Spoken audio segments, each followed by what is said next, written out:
আজ আমি নিয়ে হাজির হয়েছি খুবই সুস্বাদু একটি মাছের রেসিপি নিয়ে। আমার আজকের রেসিপি হলো ভেটকি মাছের কালিয়া।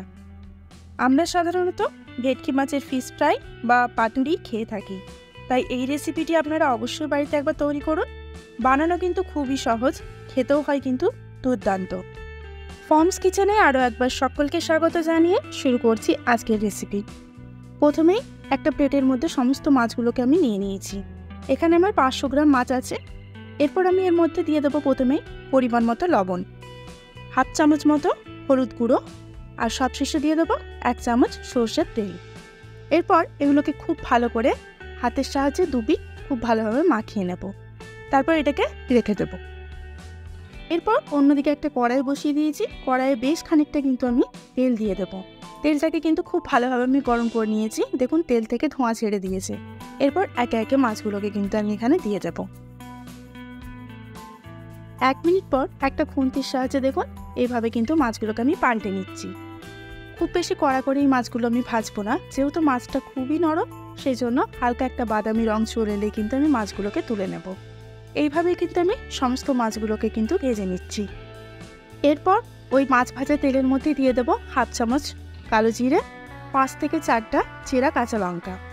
লঙ্কাটা একটু তেলের মধ্যে ভাজা হয়ে গেলে আমি এর মধ্যে দিয়ে দেবো হাফ চামচ আদা বাটা। আদাটাকে এইভাবে তেলের মধ্যে আমি একটু ভেজে নিলাম। এরপর দিয়ে দেবো 1 চামচ পেঁয়াজ বাটা ও 1 চামচ রসুন বাটা। বাটা মশলা দেওয়ার পর ঠিক এইভাবেই মিনিট 2 ধরে কিন্তু মশলাটাকে খুব ভালো করে কষিয়ে নিতে হবে। দেখুন 1 থেকে 1.5 মিনিট আমার ভাজা হয়ে গেছে। এরপর দিয়ে দেবো একটা বড় সাইজের টমেটো পেস্ট।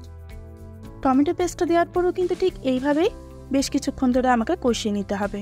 দেখুন মশলাটা অনেকটাই কষানো হয়ে গেছে, মশলা থেকে তেলও ছেড়ে দিয়েছে। এবার আমি দিয়ে দেবো গুঁড়ো মশলাগুলোকে। প্রথমেই দিয়ে দিচ্ছি হাফ চামচ হলুদ গুঁড়ো, হাফ চামচ জিরের গুঁড়ো, হাফ চামচ কাশ্মীরি রেড চিলি পাউডার ও পরিমাণ মতো লবণ। এখানে সব রকম মশলাই আমার দেওয়া হয়ে গেছে, আর মশলার মধ্যে কিছু দিচ্ছি না। দেখুন মশলার কালারটা কিন্তু খুবই সুন্দর হয়েছে এবং মশলাটাও কষানো কিন্তু হয়ে গেছে। এবার আমি দিয়ে দেবো 2 চামচ টক দই। টক দইটা দেওয়ার পর খুব বেশিক্ষণ কিন্তু রান্না করব না, জাস্ট একটু মশলার সঙ্গে টক দইটা মিশিয়ে নিলাম। আর সবশেষে দিয়ে দেবো হাফ চামচ গরম মশলা গুঁড়ো। গরম মশলা গুঁড়ো আপনারা দিতেও পারেন, আবার নাও দিতে পারেন। এরপর আমি ওপর থেকে দিয়ে দেবো ভেজে রাখা মাছগুলোকে।